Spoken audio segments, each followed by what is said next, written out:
United States started a new initiative known as Food for Peace. What seemed like a great idea was that the United States would take a bunch of food from the U.S., we would ship it to nations that were not as wealthy as the United States, and we would give the food away completely for free. It was going to help a lot of people, or so they thought. Imagine you were a farmer in a poorer nation. You bust your butt all year to harvest rice. You get it all ready. You package it up. You walk down to the local market and you're selling it for $1 a bag. And right as you start to do this, some other country swoops in, sets up their own stand, and they give it away for $0. Where are all your customers going to go? That was not a rhetorical question. They're going to buy it for free $99 from the stand down the road. And so you as a local farmer, nobody buys from you, so what happens to your business? You go bankrupt. And then what happens when you need to buy next year's seed in order to be a farmer? You have no money. So you close up shop, you shut down farming, and then next year, when that country is no longer there and they've flown away, what happens to your nation? It is left worse off than it ever was before. This is a process called food dumping. And nations have largely stopped doing this because they realized the detrimental effect that it was having. The truth is that even with the best intentions, if something is done in the wrong way, the impact can be disastrous. If you were in the room today and you were a Christian, I want to be very clear that helping the poor is not optional. Jesus put it this way. He said, "For I was hungry and you gave me something to eat. I was thirsty and you gave me something to drink. I was a stranger and you invited me in.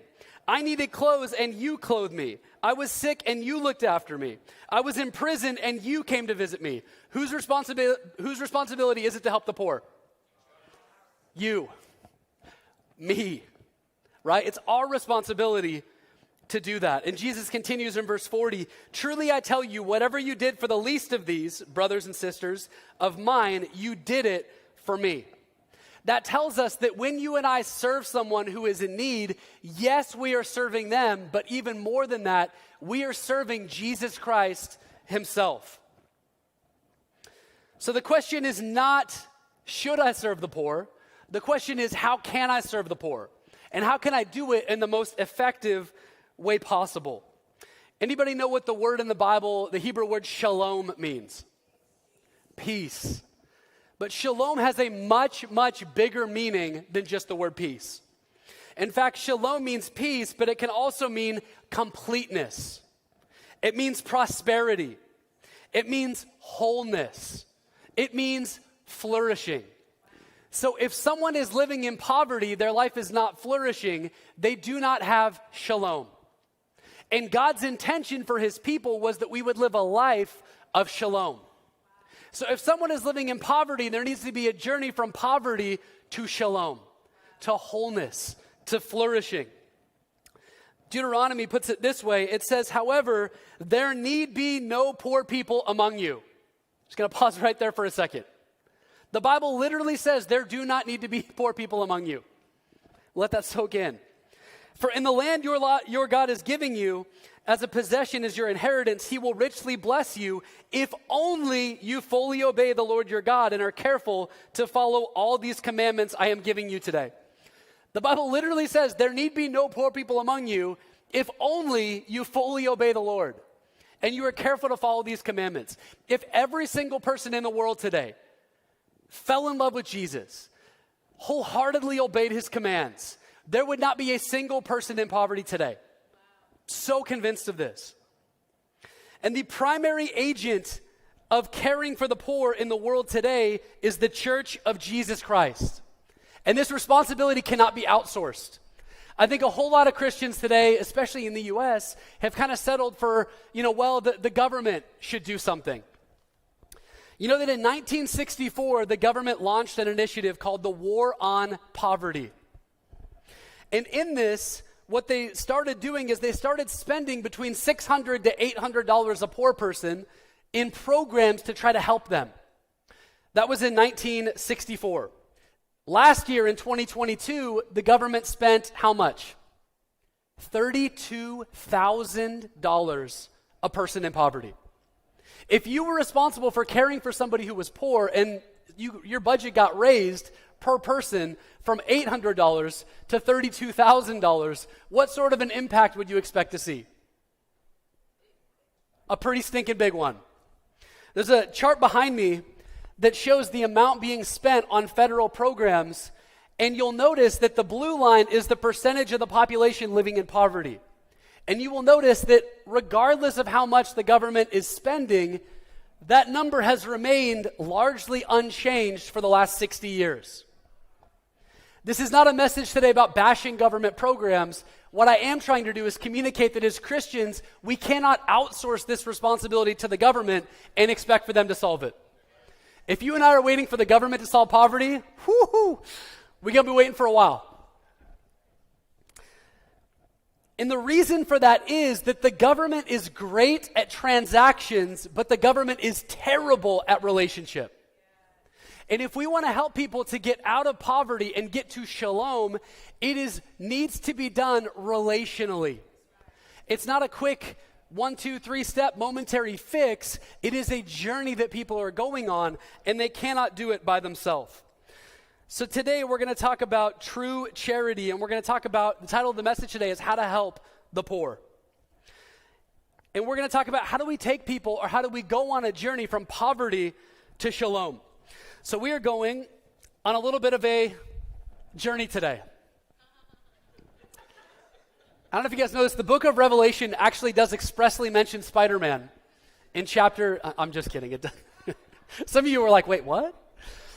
So we're going to go on a journey today. And if anyone needs to go on a journey from poverty to shalom, we're going to talk about how we do that. And if you're going to go on any journey, you need 3 different things. The first thing you need is fuel to be able to get there. You can have the best car in the world, but if you have no fuel, you're not going to get very far. We have a screenshot of a gas gauge. Some of you are like, I see that all too much. How far are you going to go if you try and take off with your car at empty? Not going to get very far. And so the fuel that leads this journey is compassion. And the truth is that you and I love and we have compassion to the degree that you and I have been forgiven. Jesus puts it this way. He says, there's a woman that's come and is thrown herself at his feet, is wiping his feet with her hair and her tears, and she's doing this extravagant display of love to Jesus. And the Pharisees are around and they go, how dare this woman? How dare you, Jesus? If you knew how bad this woman was, you wouldn't even be in the same room as her. And Jesus says this, he says, I tell you, her sins, as many as they are, have been forgiven, as her great love has shown, but whoever has been forgiven little loves little. When you and I do not realize and understand how much God loves us and how much he has forgiven us, it is impossible to have love and compassion for others. But when you and I realize how greatly we've been forgiven, how much God loves us, the natural overflow of that is to have love and compassion for others. And all throughout the Bible, compassion leads to action. When Jesus was going around, it would say things like he had compassion on them and he healed their sick. He had compassion on them and he raised them back to life. He had compassion on them and he fed them because they were hungry. So compassion leads to action. A number of years ago, Juliet and I were on staff at a church, and the church came to me with this great idea. They said, hey, it was in the middle of the war against ISIS. Anybody remember that? U.S. was fighting in Iraq. And the church came to me and said, hey, we want to send you into Iraq in the middle of the war on ISIS because there's people who are in need there, and we want you to go with a small team and assess it out so that we can start doing work in that region. And I will tell you that Iraq in the middle of the war against ISIS was not on my vacation list. And a few days before my plane took off, there was a significant terrorist attack in that area. The hotel where we were supposed to be staying was 2 blocks away from the U.S. embassy that had recently been suicide bombed. And so I'm getting ready to go to Iraq, and right when this terrorist attack happened, I started getting phone calls. I don't think you should go. Do you really want to do this? In fact, somebody called me from the church and said, Max, we release you from going. You do not have to do this. There's a whole lot happening in the world. You don't have to do this. And I got to be honest, in myself, I probably would have been very happy not to go to Iraq 30 minutes from the front lines in the middle of the war on ISIS. But what I heard was, anybody ever hear of the Yazidis in the war on ISIS?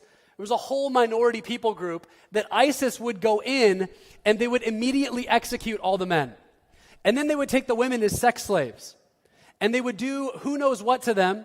And then after this, they would try and negotiate with their families to sell them back to their families so that they could make a profit off this. And then these girls would go back into their communities and they were ostracized because they had been defiled outside of marriage. Horrifically messy situation. And so nothing in me wanted to go, but when I started hearing these stories, I heard that and I said, you know what, I have to go on this trip. I can't not go on this trip because there's people that are hurting and in need and I want to play a part in helping them. Compassion leads to action. So we need fuel. The second thing we need, if you're going to go on a road trip, I mean, if you are Spider-Man, you don't technically need this, but if you're driving in a car, you need a road. You need some sort of thing you're traveling upon. And we have an image on the screen behind me. How many of you think the image on the left, if you head off on a trip, how many of you think you're probably going to get where you need to go if the road looks like that? What about the one in the middle? It may take you a little bit longer. What about the one on the right? I mean, you may not get there at all. And so if you head on a journey, you need fuel, but you also need a road, and that road is the plan of action that you have. You need a plan of action. There are 3 types of charity. The first is relief. This is urgent, and this is an urgent and temporary emergency. So for example, the Good Samaritan is walking down the road. He finds a guy half beaten and dead lying in a ditch, right? He didn't go to him and say, hey, I want to see your back 10 years of finances to make sure if I can help you or not, right? The guy is half dead in a ditch. It's an immediate urgent emergency. He picked him up, took him to a hotel, and took care of him. And one of the organizations we're partnering with this year for our missions offering is Convoy of Hope. And Convoy of Hope goes into the most vulnerable, impacted areas of the world. If there is a disaster, an earthquake, they're one of the first people on the ground helping people in times of emergency crisis that can't help themselves. The second type of charity is rehabilitation. This is where we restore people to pre-crisis conditions. A biblical example of this would be the prodigal son. He's in a pretty good standing. He runs off. All of a sudden, he's lost his status. He's feeding pigs. He's starving. And he comes home and the father restores him. The father rehabilitates him. And one of the organizations we're partnering with this year is Naomi's House, which I don't know if you know, but every year in Illinois, it's estimated that 24,000 women are sex trafficked annually. 24,000. Not in some distant, far part of the world, right here in our state. The highest county in the state for sex trafficking is DuPage County, where we currently are. Now, I don't probably need to explain this to you, but no human being is ever for sale. And so we want to be a part of helping rehabilitate these women back to a healthy life. That's rehabilitation. The third is development. And this is ongoing change so that somebody can be better than they were before. An example of this is the parable of the talents. So the owner gives money to a few stewards. He doesn't do the work for them, but he empowers them and equips them to be able to do it. And 2 of them come back with double what they were given in the first place. It's an instance of development. And you and I are going to be partnering with the Association of Related Churches, or ARC, investing to help raise up the next generation of church planners. I mentioned this last week, but the average age of a Protestant pastor in the United States is 60. 60. Praise God for all the 60-year-old pastors and the people who've gone before and been faithful, but what I will say is we need to raise up the next generation of 20 and 30-year-olds to advance God's kingdom here on this earth, and we're going to play a part of that, and that is development, where we are going to invest in them, give them what they need so that they can do their part and see that through. If you are someone like me and you are fascinated with how do you help the poor, there's two books I'd recommend. One is Toxic Charity by a guy named Robert Lupton. The other one is called When Helping Hurts. And one quote from that book, When Helping Hurts, says this. It says, one of the biggest mistakes North American churches make by far is applying relief in situations in which rehabilitation or development is the appropriate intervention. I'll give you an example. It's not uncommon for United States churches to send people out to countries to go do short-term mission trips. And that's great. I love the heart. I love that. But there was a group of people that went down to a church in Mexico, and what they were going to do that summer was repaint the church. But a group of people started asking questions like, is it really a good use of funds for us to fly down, get all our flights, get all our hotels, buy the materials, paint this church, and then go home? Like, what good are we actually doing? And what they found out is that summer, there were 6 different United States churches that had flown down to that same church and repainted it. So one U.S. church would send a group down, they would repaint it. A week or two later, another U.S. church would send a group down, they would repaint it. Another couple weeks later, another U.S. church would send people down. And so people started asking questions going, what is going on? And what they heard back from people was, you know what? When the people come down to repaint the church, it's actually not helpful at all. It would be much better if they gave us the resource we needed to repaint. We could employ locals, spur on the locals here in the area. That would be much more helpful. However, the Americans who come down really want to feel good about what they're doing. And so if we can fly them down, or they can fly down, and we can make them feel really good about the impact they're having, then they'll probably give us money, and then we can actually do what we actually need to do. You and I help the poor for one or two reasons. We do it either to feel good about ourselves, or we do it to genuinely help the other person.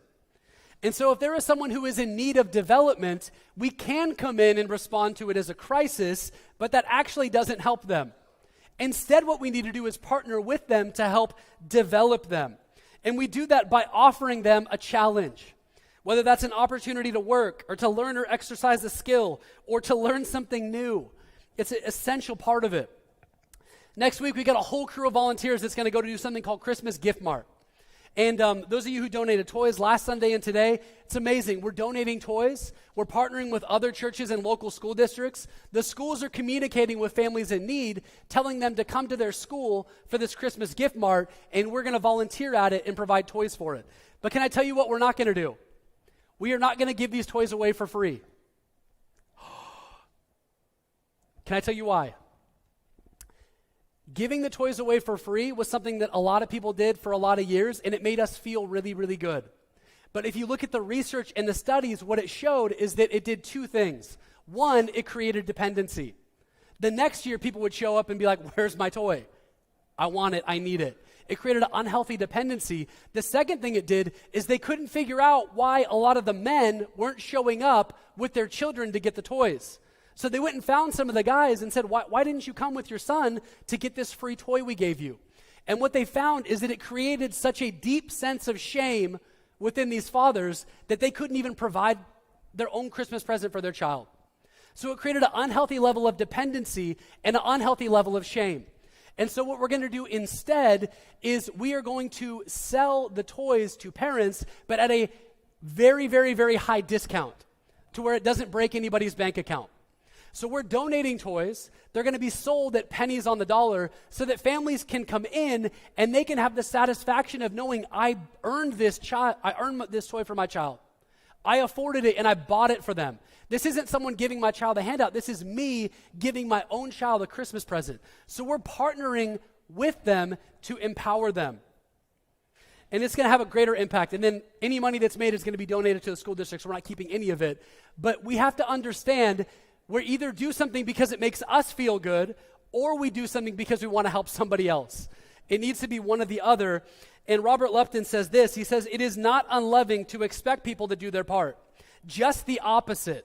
It is cruel to send the message that a person has nothing of worth to offer. Being needed or providing for your child, or whatever it is, fill in the blank, is the ultimate affirmation of human worth. And so we need to make sure we have a good plan to help those who are in poverty. The third thing we need is we need a vehicle to get there. You need gas to go, you need a road to travel on, and you need a vehicle to take you there. We have an image of a few trucks. This truck on the left is a brand new F-150 Raptor. How many of you think that's probably going to get you where you need to go? What about the one in the middle? Maybe. I think so. Hopefully the engine's working. What about this one on the right? Some of you are like, I used to have a truck like that. Right? The vehicle is important, and the vehicle is resources. In the book of Acts, chapter 4, it says all the believers were of one heart and one mind. No one claimed that they had any possession of their own, but they shared everything they had. And God's grace was so powerfully at work in them that there were no needy persons among them. Remember what the Bible said in Deuteronomy? There need be no needy people among you. In Acts, they saw it. There were no needy people among them. From time to time, those who owned land or houses sold them, brought the money from the sales, and put it at the apostles' feet, and it was distributed to anyone who had need. The early church created a situation where people were not living in poverty, they were living in shalom. So much so that it actually infuriated the Roman emperor in the year 362 AD named Julian. Julian said this, he said, "It is disgraceful when no Jew ever has to beg, and the impious Christians support not only their own poor, but ours as well. All men see that our people lack aid from us." AKA, the Christians are loving the poor so well that they're embarrassing us. We are the Roman Empire, and we're not looking after our own people, our own pagans, the way the Christians are looking after them. I hope and I pray for a day that I get an email from Scott Worley, the mayor of Naperville, with the subject line, "How dare you?" We have all of this city tax money coming in. We've got all these programs. We've got our 10-step plan to end poverty. And you guys are doing more with a fraction of the budget than we ever did. How dare you? I pray for the day that Governor Pritzker sends me an email. How dare you? All these programs we're running are not doing anything compared to what your church is doing. How could you? It's an embarrassment to our government. Or Joe Biden sends me a text message. How dare you? We're spending $32,000 a year trying to help people, and you guys are doing such a better job than we ever could. How dare you? How many of you like to get an email like that on behalf of our church from some of our elected officials? One thing that Paul does do in the New Testament is he does take up a special offering. In 2 Corinthians 9, Paul says, "I thought it necessary to urge you, brothers and sisters, in advance and to finish the arrangements for the generous gift you had promised," or the special offering. "Then it will be ready as a generous gift, not as one grudgingly given. Remember this, whoever sows sparingly will also reap sparingly, and whoever sows generously will also reap generously. Each of you should give as you have decided in your heart, not reluctantly or under compulsion, for God loves a cheerful giver." I'm just going to hit pause for a second. I have heard some people use that verse to say, well, tithing is not a biblical principle. See, I've read this verse. Context is important. This verse is specifically talking about a special offering above and beyond tithes and offerings. Just going to throw that out there. And then it says, "And God is able to bless you abundantly, so that in all things, at all times, having all that you need, you will abound in every good work." And Rachel and Juliet can come up and join.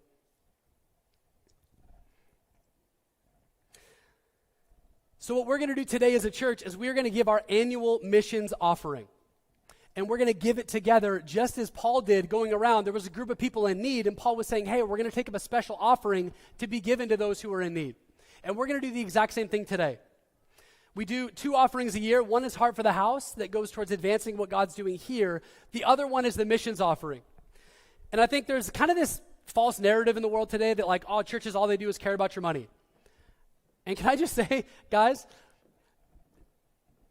I'm trying to debate if I want to be sarcastic or not. As a church, we want your money. And you know what? We want it so bad. You know what we're going to do with it? We're going to give away 100% of it. We're not going to keep $1 because that is how much we care about money.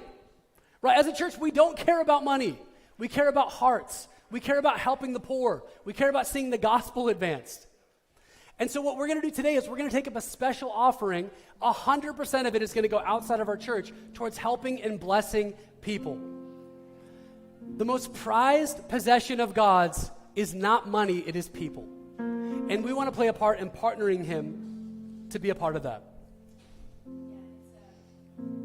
Incredible time and an incredible opportunity, because it really is a reflection of what's going on the inside. I was telling our team earlier, one of the things that we as a family have been talking about is what does it look like if at the Christmas dinner table everyone sat round and then Jesus takes his seat at the table and it's time to exchange gifts, and we start talking about why we're giving this gift to this person and this gift. And then when it's Jesus, you know, in the Bible where it talks about, if you love me, you will serve my people, feed my children, do all these things. You can read it in the book of Matthew.